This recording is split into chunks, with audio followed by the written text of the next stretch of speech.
It's Friday night, just got paid, party's jumping, party ain't jumping.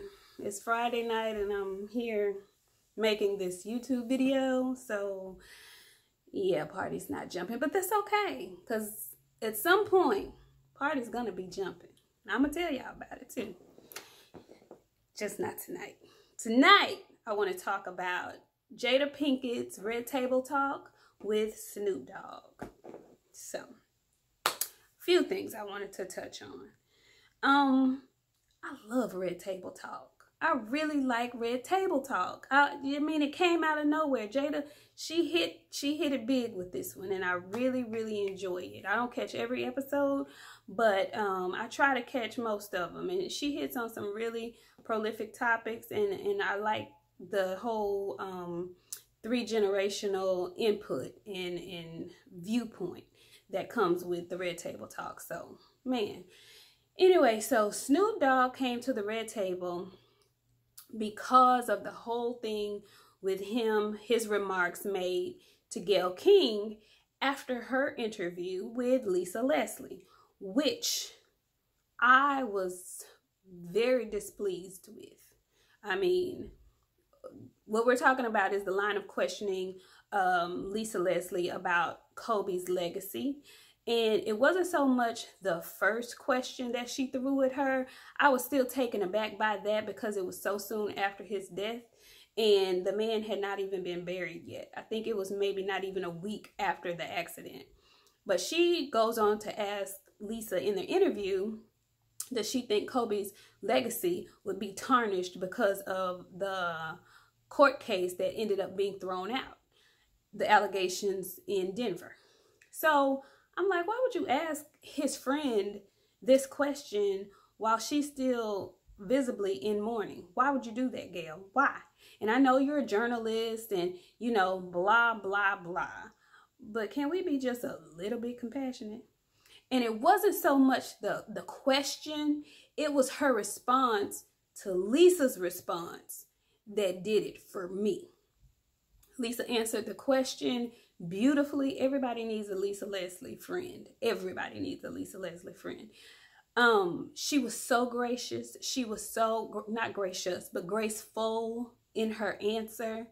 And when she gave her answer, Gayle's reply was, because Lisa said, I didn't see him that way. I didn't see any of those things in him. He was my friend, and he never was the kind of guy that would, like, you know, try to get girls' numbers, blah, blah, blah on the side. He just wasn't that kind of person.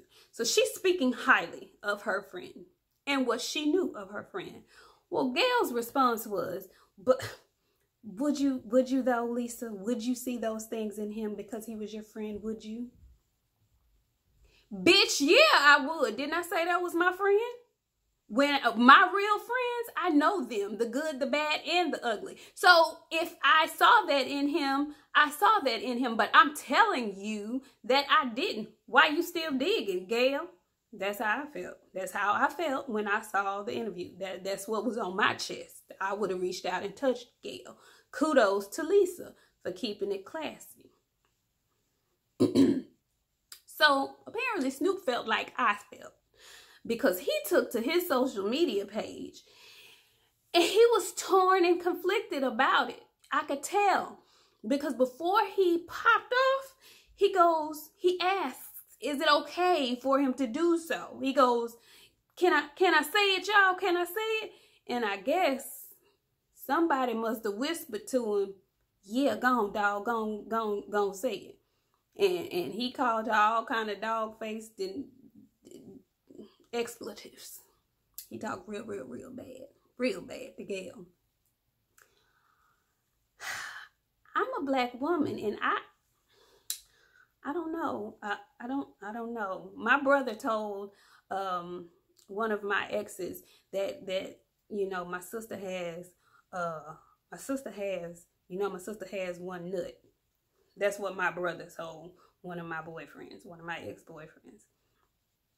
So I guess that was my nut that was activated, because I didn't feel no kind of way when Snoop went in on her, because I felt just like he did. I mean, I felt just like he did. I didn't cringe or nothing when he said what he said, because I had said the same thing myself. I didn't understand why she did that. I was very angry with her. So I understood where Snoop was coming from. I can't lie, I did. I did. Now, could he have worded it better? Could his delivery not have been so harsh? Of course. And so his mother gave him a phone call and gathered him, not for what he said, but for his delivery. And for that, he eventually got back on his social media and he apologized to Gail. And I don't have any problem with that, because, you know, two wrongs don't make a right. But at the moment, he probably felt better about it, because I'm not gonna lie, I was pissed. I was mad too. I was mad. I was mad at Gail. Still mad at Gail. Mad at Oprah for getting on TV, fake crying, talking about she's not good, she's not well. And then 2 seconds later, she done cleared all of that up and went on to the next subject. Don't do me. I'm really not here for Gail and Oprah right now. I'm really not. I'm just not. If I'm being honest, I'm just not. I mean, Oprah lost me personally when she did the whole interview of the fake Michael Jackson victims and gave them all that light and stage to shine. I just could not believe that she did that. Even if, you know, why attack the folks that cannot respond to these allegations? Why do that? Why? If I were Janet, if I were Rebe, if I were Latoya, it's on site. On site.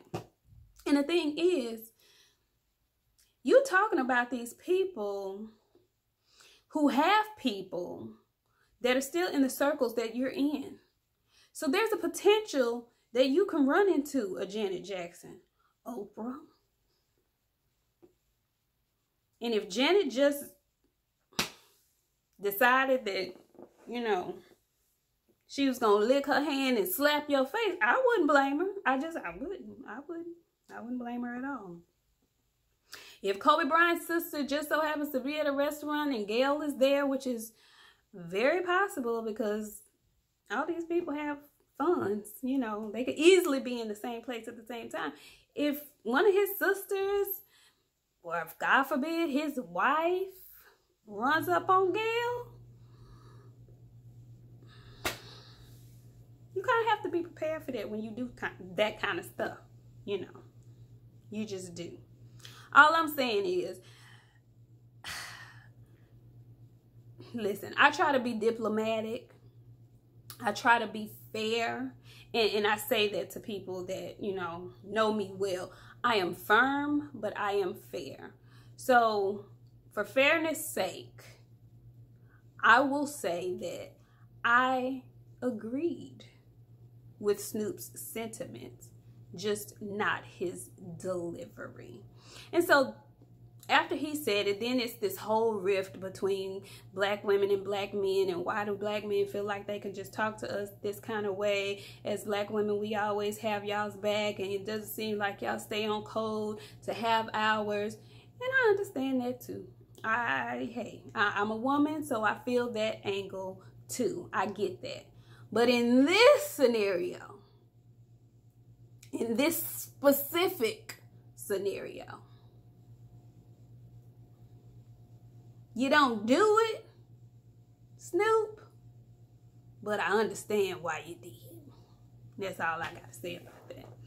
So moving on, I did want to touch on Deontay Wilder. So I just saw a little while ago that he posted finally for the first time after last week's defeat.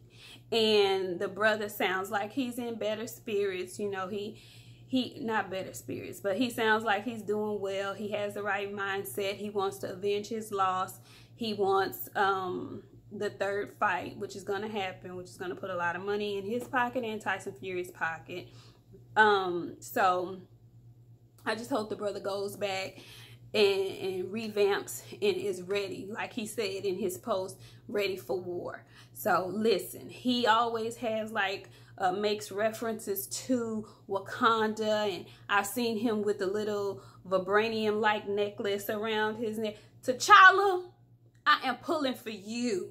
That's what I'm calling Wilder. He's T'Challa as far as I'm concerned, and he's gonna come back and he's going to put them things on Tyson Fury. He's going to connect. So I'm still in my brother's corner. I hope that he comes back and reclaims his title. I hope that he comes back and reclaims all the titles and becomes the undisputed heavyweight champion of the world.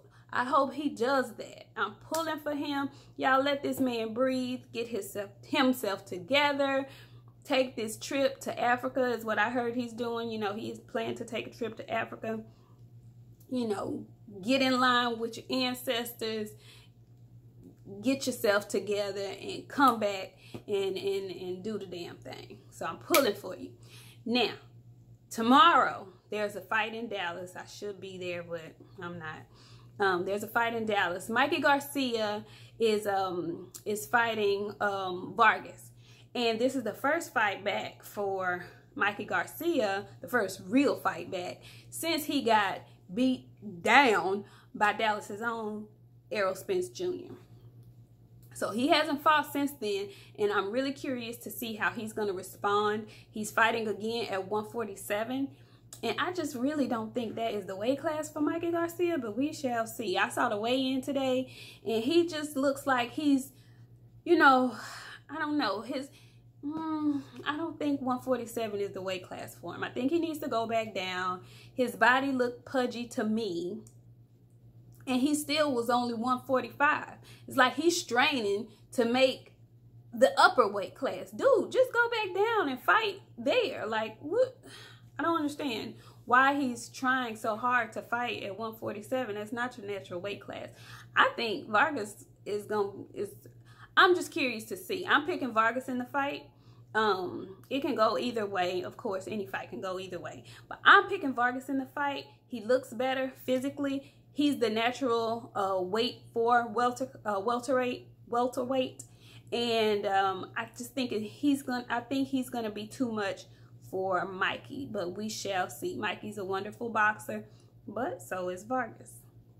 So we shall see. It's Friday night. I'm about to finish watching the second half of this Clippers. Who are they playing? Clippers and Nuggets game. See what Kawhi is talking about. I'm about to finish watching that. And start my weekend. It's rodeo time here in Houston, so maybe somebody will come through with some rodeo tickets for your girl. I want to see what y'all talking about. Houston Rodeo Cook-Off. I've never been there, so if anybody has some tickets, let me know down below in the comment section. Y'all smash my thumbs up.